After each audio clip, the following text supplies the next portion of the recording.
How do two people who would like to communicate securely on the internet using encryption do so if they are unable to agree on a key prior to the message being sent? The solution is asymmetric encryption. Alice is approaching Bob for information.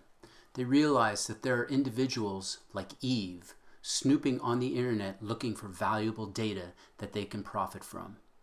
Alice and Bob know they need to encrypt their messages and they need to send a private key to the other party in order to decrypt the messages. The challenge is, how can two people send encrypted messages to each other on the internet if they can't send an encryption key in advance of the initial communication?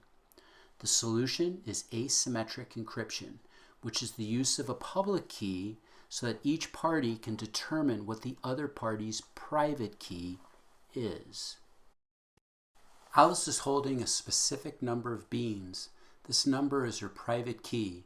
More importantly, she wants to learn Bob's private key so that they can use that key to encrypt and decrypt their messages.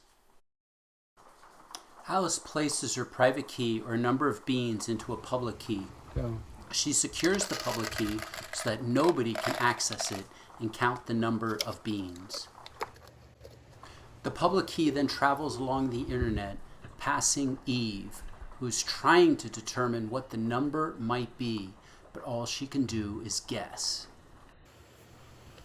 Bob receives the public key, adds a specific number of beans to the public key. This is the private key that both Alice and Bob will use to encrypt and decrypt their messages.